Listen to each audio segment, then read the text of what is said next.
These, some of them, she told me, when there was a bomb blast in Nairobi, this senator went all the way and worked with people. And there's an international interest where the U.S. government, I think, is being called to order by some of the men and women who came at the invitation of the Senate, the Kenyan Senate. Because you will speak later, introduce those ones. Thank you. Thank you, Your Excellency. Can you please be upstanding as I introduce you? We have Reverend Andrew, who is from Kenya, who has also come with a bishop from U.S., Bishop Getane, who is born in Ethiopia but has lived in the U.S. for the last 25 years. Welcome. We have a senator friend of Senator Beth Siengo, Senator Morgan, from all the way from Zimbabwe. He is here, and we thank you so much for coming. You are most welcome here in Ukambani. Your Excellency, thank you. Your Excellency, this bishop here is not the person I talked to you about. I see. Thank you. That's a lawyer, and I will talk to you later about them. Even Baba knows him, and I want us to hold hands together with the whole House of Senate and pass this bill, this motion, so that our people can be compensated, because we are talking of 25 years down the line, our people waiting for justice, Baba. We must give our people of 1998 bomb blast justice. Thank you. So that they can be compensated. Thank you. I've just seen my son Zamir. Can you stand? He's a rally driver. One time he was seen, I think he appeared in the Forbes book of the most promising young men. That's a friend of Kevin. Thank you, Zamir, and all the others. Now, please join me. And I said, please, we are so many, and I wouldn't want anybody to leave a feeling that they are not been properly recognized and or spoken. We have, of course, a very able young man who is a minority leader, who should actually be majority leader, Opio Wandai, who will introduce members of parliament. But when it comes to that, for now, please, let us all be upstanding to mkaribishe Baba.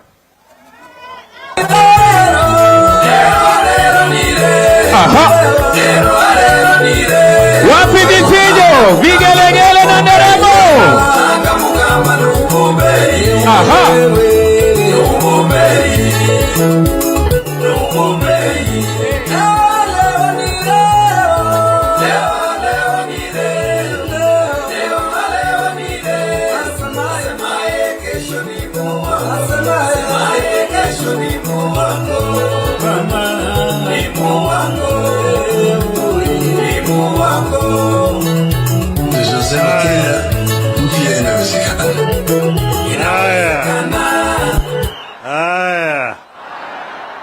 You may be seated. Wananchi oye! Akamba oye! Asanteni. Akamba mwasio? Mwasio inge? Hey, asanteni sana. Leo ndugu Stephen Kalonzo amenipatia mimi what they call carte blanche, yani an open check. Akaniambia mimi niandike chochote nahitaji, nitaweka trilioni hapo ndani yake.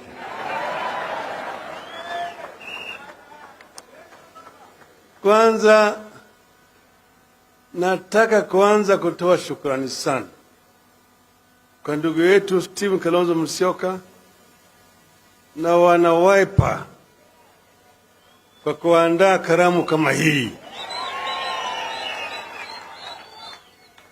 Hii ilikuwa ni karamu ya Wiper ya kutoa shukrani kwa wafuasi yao kwa juhudi na ushindi, lakini wakatualika kama Azimio.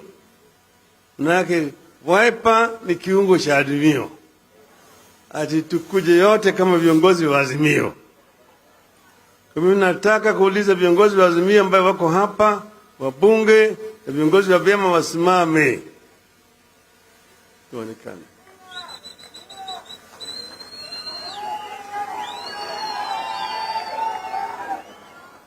Umeona? Wengine wakuja hapa, isemekana wakuja hapa juu. Waonekane.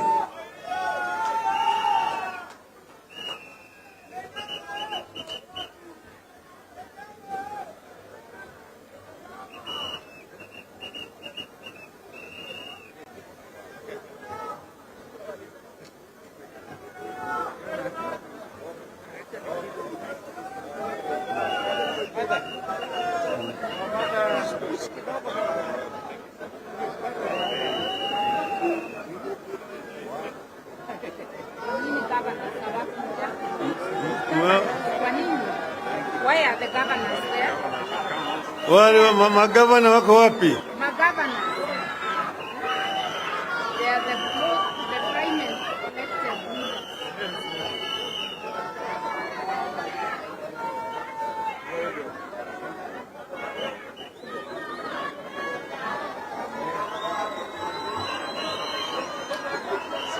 Sasa umeona sura ya Azimio.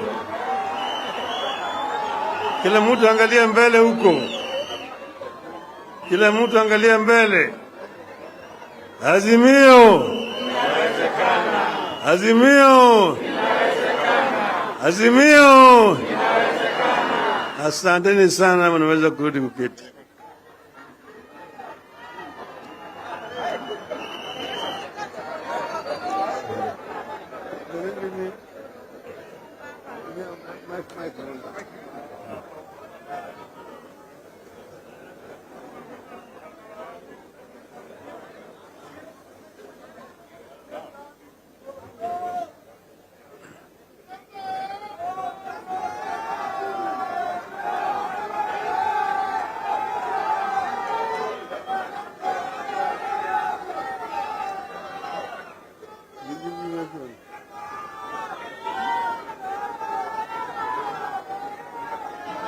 Che.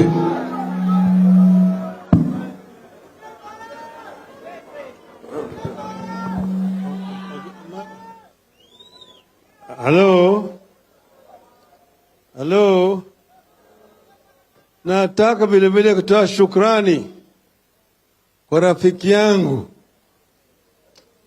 ambaye tunakuwa naye kila mara kwa mara tukifanya mazoezi. Apostle Musili. Huyu ni rafiki yangu sana. Tunafanya naye mazoezi kwa gym. Naona vile sisi tuko fit kabisa. Ndio nyinyi tofauti na mambo ya Mungu, yeye ako fit kabisa. Sasa hii hafla ni muhimu sana kwetu kama wana Azimio. Sasa Biblia inasema katika kitabu cha Yohana, John 1, that at the beginning there was Word. Word was with God, and the Word was also God. Sio? Pili, katika hiyo kitabu tu ya Yohana 8:32 mpaka 33, Jesus says that you shall know the truth, and the truth shall set you free. Kwa hivyo sasa leo tunasema ukweli. Ukweli mtupu. Nothing but the truth. Sasa marehemu Askofu Desmond Tutu wa Afrika Kusini, may the Lord rest his soul in peace, alisema that without truth there can be no justice. Without justice there can be no reconciliation. Without reconciliation there can be no peace. Without peace there can be no development. Haya ukweli mtupu, ya kwamba bila ukweli hatuwezi kukuwa na, bila ukweli hatuwezi kukuwa na haki, na bila haki hatuwezi kukuwa na utengamano. Bila utengamano hatuwezi kuwa na amani. na bila amani hakuna maendeleo. Leo tuko hapa kusherehekea ushindi wa Wiper na ushindi wa Azimio la Umoja One Kenya Coalition. There's no doubt in our mind that Azimio won the elections convincingly. The facts are there. We got the highest number of members of parliament in the country. We got the highest number of members of county assemblies in the country. We also won a number of governors and senators. We won in most of the regions, in Nyanza, in Western, in the coast, in Lower Eastern, in Upper Eastern, in Northeastern, in a number of counties within the Rift Valley, in Nairobi, and according to the whistleblower, several countries in the Central Province. With those kind of statistics, how could we lose elections? So we know that we won elections. And that's the reason why we talk with a lot of confidence that we won the elections.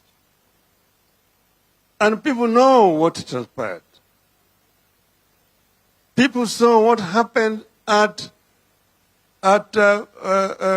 Bomas of Kenya on the 15th of August. It has never happened anywhere in the world where the Electoral Commission, where the referees in an election disagree publicly. Out of 7 members of the Electoral Commission, 4 said no to the results which were being announced by the chairman of the Electoral Commission. Only 2 said yes jointly with their chairman. Under normal circumstances, those results should not have been accepted. They should not even have, nobody should even have announced them. There was a dispute within the Electoral Commission. And that's why we talk with confidence. 3 and 4. My little knowledge of arithmetic tells me that 4 is bigger than 3. For the first time, we have seen a new math where 3 is bigger than 4. We will not tire telling the truth. We want to make rigging a very, very expensive enterprise that nobody will ever again think of rigging an election in this country. Without resolving this matter convincingly, there will be no peace in this country.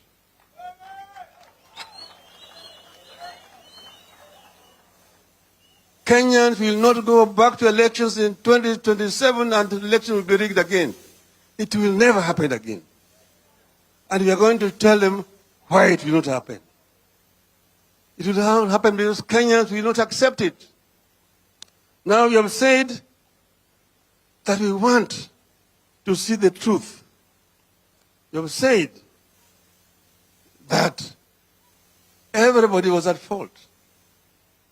When we went to the court, we thought we would get justice in the Supreme Court. We did not get justice. All we got was insults. Insults, matusi matupu. Kwa hivyo sisi tumesema hata Supreme Court itachunguzwa. Hii uamuzi ili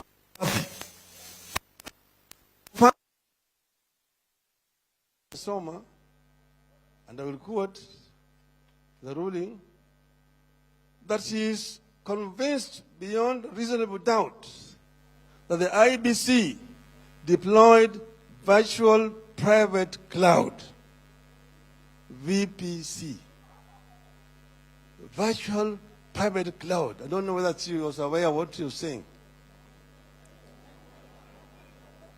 At no time during the petition did any party submit that IEBC deployed a virtual private cloud. It was never an issue. We never submitted on it. Neither did the defense bring it up. How did it come in the ruling? It shows that the ruling was written somewhere by somebody else. So all of this thing was rotten and requires a proper interrogation. We have said, therefore, that we agreed, we are not unreasonable people, that we will talk, we will negotiate. But the negotiations must be structured and must be constructive. All that our team has seen was nothing but stonewalling and time buying. That's why we agreed with the chairman of our bipartisan team, Utende Amolo, say, stop it, stop the rubbish. And we will not go back until they have come down to say A, B, C, D. The issues which are in contention are clear. One, you have said that they must agree that the cost of living is too high for the people of Kenya. Gharama ya maisha imepanda sana. Bei ya unga imepanda. Bado yuko juu. Bei ya mafuta yuko juu. Bei ya petroli yuko juu. Bei ya sukari yuko juu. Hata stima yuko juu. Hata karo ya shule yuko juu. Punda imechoka.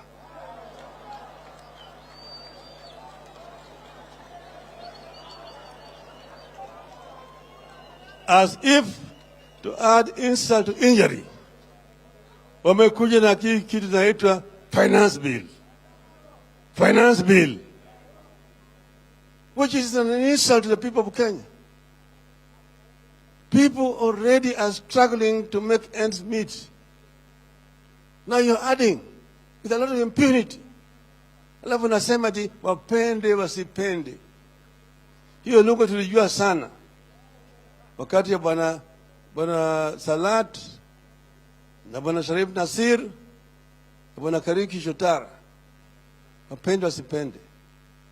Hiyo lugha tulizika. Lugha tulizika.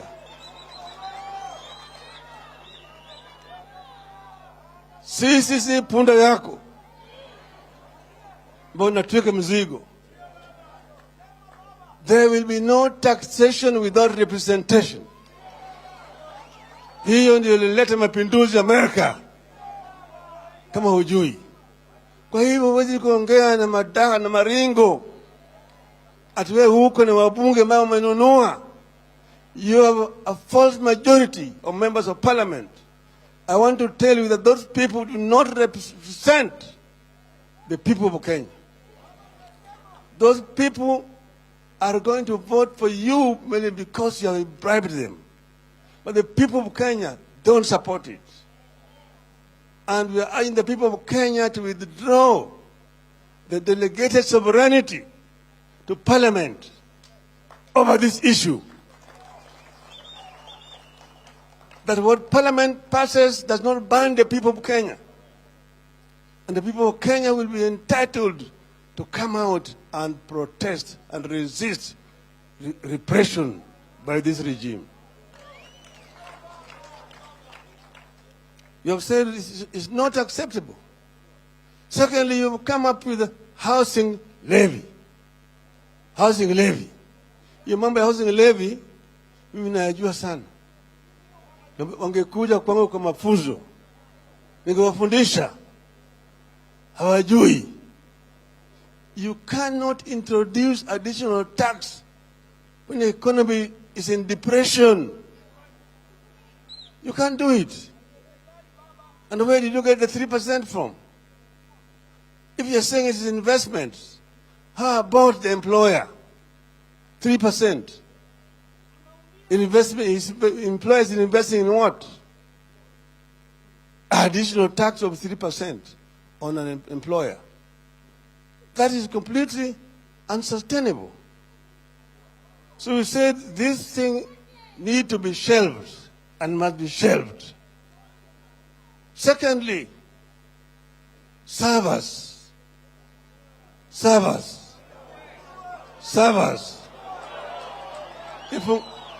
Ifunguliwe. Sifunguliwe. Kama ifunguliwe. Sio? Maana yake wengine wanasema ati saba zilifunguliwa, ati inaona kama Bwana Halwali anamwambia Sifuna ati masanduku 4 boxes zilifunguliwa kwa iko sawa sawa. Hizi masanduku si saba. Bwana Halwali rudi kwa shule. Saba ni ile ambayo ilirushwa kwa runinga kutoka kwenye kituo cha kupiga kura na ingine kutoka kwa ile ya constituency, na moja kwa moja ikaingia ndani ya nyungu ambayo inaitwa kwa kimombo saba. Sanduku ya kura si saba, Bwana Halwali. Sasa tumesema hiyo saba mpaka ifunguliwe. Tulisikia kwamba wameweka vijana 2,000 ambayo wanajaribu kubadilisha maneno ndani ya hiyo saba. Tunawaangalia, tunawaona, mwambie mtaona mkicheza.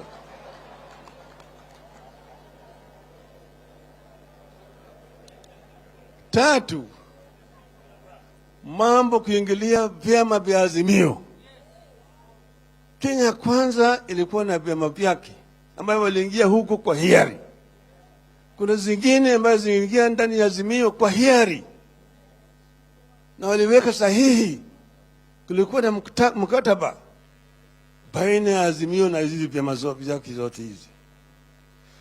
Baada ya uchaguzi umeingia kununua hizi vyama. Kwanza ilikuwa ni UDM ambayo ilikuwa ni chama chetu cha Azimio. Bila notisi nasikia jamaa wamevuka mpaka, wameenda ngambo ile.